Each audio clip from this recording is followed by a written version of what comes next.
अब जो आधुनिक काल आ गई है 21वां शताब्दी में, इंटरनेट, सोशल मीडिया, ये सारी चीज़ों के कारण और जो देश ने इतनी इस जो विकास किया उसके अनुसार युवा का भूमिका क्या हो, और जो हमारे देश के सामने जो खतराएं हैं आतंकवाद का और चाइना का, ये सारी चीज़ों के बारे यूनिवर्सिटी से निकलने के बाद किस दृष्टिकोण से जाकर समाज में काम करना है, उस पर मैं बोलूँगा। अब देखिए, कांग्रेस बाहर तुम्हारे पत्रकारों से एक प्रकार की बात करती है। जब हमारी मीटिंग हुई थी पार्लियामेंट की, जो डिफेंस कमेटी है जिसमें मैं मेंबर हूँ, कांग्रेस भी लोग हैं, और जब डायरेक्टर जनरल मिलिट्री ऑपरेशंस ने ब्रीफिंग किया और हमारे जो वाइस चीफ हैं, जो उपाध्यक्ष हैं सारे मिलिट्री के, उन्होंने ब्रीफ किया तो कांग्रेस वाले तो मुंह बंद के बैठे थे, कोई सवाल नहीं पूछा।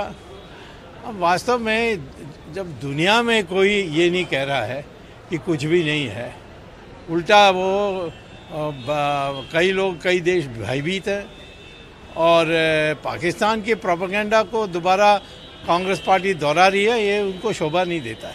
हाँ, वो जोखिम लेने की जो एक ट्रेनिंग आरएसएस देती है, उसमें नरेंद्र मोदी ने जोखिम तो लिया कि वहाँ ठीक नहीं जाता, और कई ऐसे ऑपरेशंस हुए हैं कि एक बार प्रेसिडेंट कार्टर यूएसए ने ईरान में एक ऐसा मिशन भेजा, उसमें वो ईरानियन ने उनको पकड़ के सबको मार दिया, तो वो चुनाव ही हार गया था। तो ऐसे बड़े जोखिम लेने के लिए जो शक्ति होनी चाहिए, आत्मशक्ति, वो निश्चित तौर पर राष्ट्रीय स्वयंसेवक संघ की जो ट्रेनिंग है वही है कि मातृभूमि के लिए जोखिम लेना चाहिए, और प्रधानमंत्री बधाई के पात्र हैं कि उन्होंने ये जोखिम लिया था। अब चीन पाकिस्तान का दोस्त है और पाकिस्तान पिट रही है, तो उसके मदद में आए हैं। बट चीन से मेरी राय है बात करके इसको सुलझाना चाहिए, क्योंकि मैं चीन को अच्छी तरह जानता हूँ। कैलाश मानसरोवर का खोलने का तो मैंने ही काम किया था, और जो मोरारजी देसाई के काल में जो एक बातचीत करने के दौर पर उनको लाए हमें, वही मैंने किया था। तो मैं जानता हूँ कि चीन हमारी साथ स्पर्धा है ये महसूस करती है। तो अभी तो वो ऐसे ही बोलेगी, परंतु चीन के कई ऐसे मामले हैं जिससे वो थोड़े दुखी हैं, उसको दूर करना चाहिए।